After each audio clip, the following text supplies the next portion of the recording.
কোন জায়গায় যদি আমি দলিল না দিই খপ করে আমারে ধরবেন আজকে।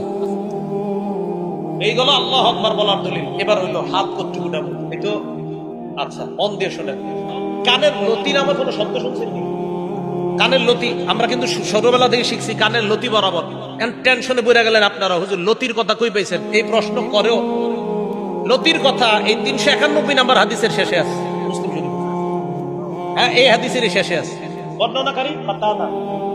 এই কাতাদা রাদিয়াল্লাহু তাআলা আনহু বর্ণনা, আন্নাহু রাআ রাসূলুল্লাহ সাল্লাল্লাহু আলাইহি ওয়াসাল্লাম কাব্বারা, আল্লাহ নবী তাকবীর বললেন, রফা ইয়াদাই, নবী হাত উঠাইলেন, হাত্তা ইউহাদি বিহিমা ফুরুআ উযুনাই, আল্লাহ নবী দুই হাত কানের লতি বরাবর উঠাইছে।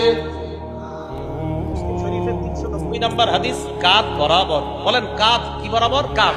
391 নম্বর হাদিসে দুইটা আমল, একটা হলো কান বরাবর আর একটা কানের লতি বরাবর।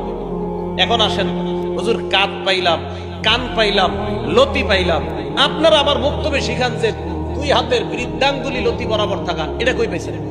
তাহাবী শরীফ 1 নম্বর খন্ড 144 নম্বর পৃষ্ঠা। এই পৃষ্ঠায় আছে রাসূল আকরাম সাল্লাল্লাহু আলাইহি সাল্লাম যখন তাকবীর বলে নামাজ শুরু করতেন, হাত উঠাইতেন। হাত যখন উঠাইতেন তখন রাসূল সাল্লাল্লাহু আলাইহি সাল্লামের হাত্তা ইয়াকুনু ইবহামাহু, নবীর এই দুই বুড়ো আঙ্গুল মুবারক করিবা মিন শাহতাই উযুনাই, কানের লতি বরাবর আসতো।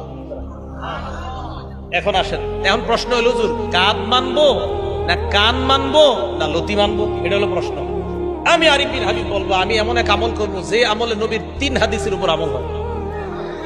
এখন আমার দিকে তাকান, আন্দাজি ঠিক করেন না, বুঝে শুনে করেন।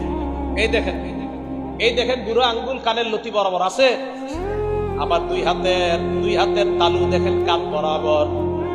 দুই হাতের তালু কি বরাবর? বুড়ো আঙ্গুল কি বরাবর? লতি। আর দুই হাত কান বরাবর। তাহলে লতি বরাবর হাত উঠাইলে কাদের হাদিসের আমল হয়? কানের হাদিসের উপর আমল হয়, লতির হাদিসের উপর আমল হয়। আমার সব বেশি দরকার তাই আমি 3 হাদিসের উপর আমল করি। আপনি যদি সব কম দরকার হয় করেন কম। আমার যদি কেউ বলেন হুজুর আপনি এটা কেন করেন, আমার সব বেশি দরকার তাই এটা করি, এটার নামই হানাফি মাযহাব। এটার নাম কি মাযহাব? হানাফি মাযহাব। এটা মনে করে নতুন ধর্ম।